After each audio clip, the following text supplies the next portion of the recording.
Hola, muy buenas. Mi nombre es Jorge Angulo y soy médico dermatólogo en Madrid, España. Y en este siguiente vídeo voy a hablaros sobre el herpes simple, sus distintas formas de presentación, la importancia que puede tener en algunos casos y su manejo. Así que estad atentos y empezamos. La forma clásica y más habitual de presentación del virus herpes simple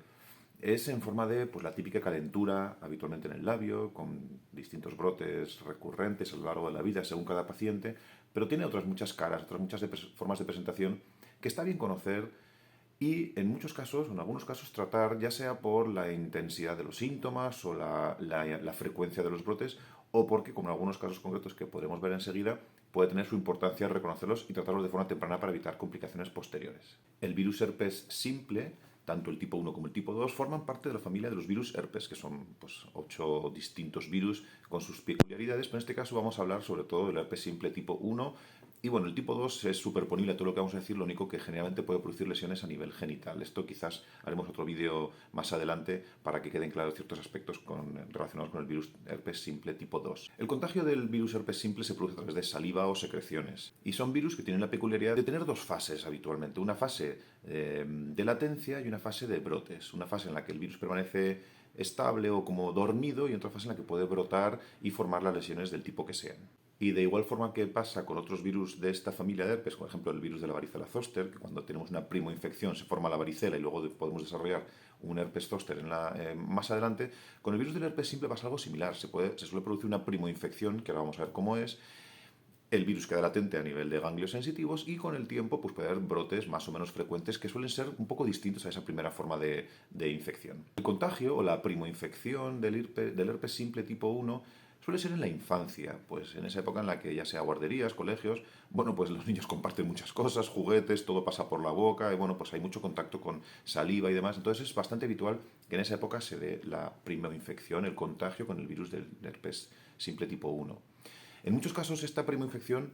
pasa desapercibida, es asintomática, no produce ninguna lesión o alguna pequeña llaga muy poco importante que se puede confundir con cualquier llaguita o cualquier proceso febril y demás y no da más importancia, no se le da más importancia. Pero en algunas ocasiones se produce una primoinfección a estas edades, lo que llamamos una gingivoestomatitis herpética, que puede ser muy aparatosa. Se manifiesta de la siguiente forma, pues con múltiples lesiones, llagas, aftas, heridas en la boca, no solamente en los labios, sino más profundo, que afecta a toda la orofaringe, con malestar general, con fiebre, con llanto, recordemos que suelen ser a edades tempranas,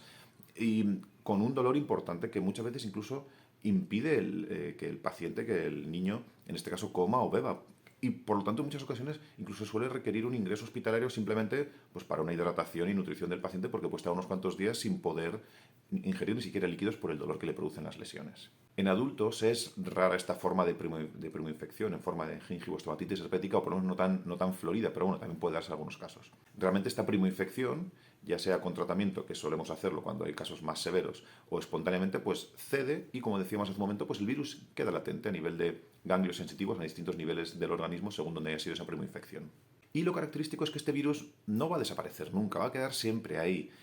Puede haber distintos episodios durante el resto de nuestra vida, una vez que hemos adquirido este virus, o distintos factores que pueden hacer que este virus se active de nuevo y forme los brotes recurrentes que destacaremos ahora cómo suelen manifestarse. Estos factores, a veces no hay ningún factor asociado que precipite un brote, pero con mucha frecuencia pueden ser brotes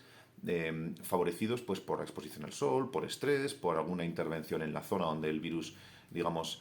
permanece latente, medicación de algún tipo, todos pueden ser factores que favorezcan la aparición de brotes de herpes. Cuando se produce este brote de herpes, la forma clásica de presentación, la que todo el mundo conoce como herpes labial, eso es la calentura que aparece en el labio, que suele ser casi siempre, cuando hay distintos brotes con el paso de los años, suele ser siempre en la misma zona.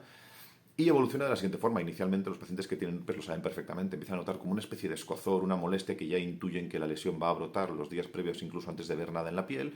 Empieza a formarse una zona un poquito enrojecida y empiezan a aparecer luego las vesiculitas, pequeños ampollitas con líquido así un poco turbio, que con el paso de los días va evolucionando a formar costras y desaparecen y todo esto es un proceso que puede llevar 10, 15 días y suele ser de evolución espontánea. La intensidad de las molestias puede variar mucho, la intensidad del brote puede variar mucho. Hay pacientes que tienen lesiones o brotes muy esporádicamente y muy pequeñitos, con pequeña costrita y poco más, que apenas molestan, o pacientes que pueden tener lesiones muy floridas, con muchísimas lesiones, con mucha afectación a nivel de la zona del brote, o con mucho dolor, y que en estos casos, como veremos enseguida, pues sí que solemos hacer algún tratamiento un poquito más específico para que no sea tanta molestia la que padecen. Como decimos, la evolución normal de estos brotes de herpes es a la resolución espontánea. No es imprescindible en muchas ocasiones hacer un tratamiento porque la evolución va a ser a que el herpes, el brote, va a desaparecer. Pero en algunas ocasiones, y ahora vamos a hablar de ello, como digo,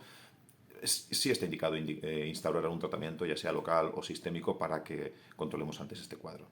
Es importante prestar especial atención en pacientes con alguna alteración concomitante en la piel que pueda alterar la función de barrera de la piel. Y lo más habitual suele ser en pacientes que tengan algún brote intenso de dermatitis atópica, pongamos niños pequeños, que es bastante habitual el tema de la dermatitis atópica. Si junto con la aparición de ese herpes tenemos una dermatitis importante que nos afecta la cara, esta mala función de la piel puede hacer que el virus pueda diseminarse por esa zona, cara, o incluso extenderse por todo el cuerpo y formar un cuadro que puede ser un poco más importante y sobre todo suele ser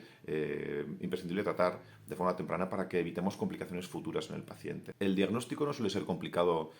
para dermatólogos, ya que las lesiones características suelen ser estas lesiones como formando pequeños racimitos de uva, ¿no? Pequeñas vesículas agrupadas como una especie de racimo que es muy característico de las erupciones herpéticas. Pero en ocasiones pues puede hacer falta hacer algún tipo de cultivo especial para confirmar que el virus, o que exactamente el virus de la familia de los herpes está en esas lesiones, pero no siempre suele hacer falta este tipo de pruebas.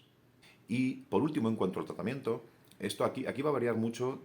según la edad del paciente, según la intensidad de las lesiones y los síntomas, según el número de brotes que pueda tener el paciente con el paso del tiempo.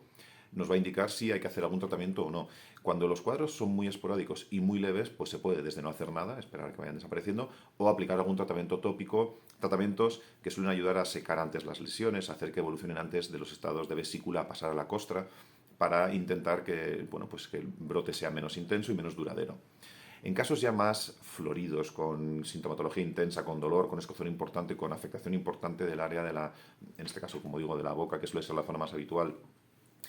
o en pacientes que, bueno, pues como hemos dicho, la primoinfección en niños, o pacientes que tienen algún tipo de eczema que no queremos que el brote de herpes se extienda, pues es muy interesante y que suele estar indicado el tratamiento con antivirales, como aciclovir, valaciclovir y demás, por vía sistémica muchas veces, vía oral, e incluso en algunos casos vía intravenosa,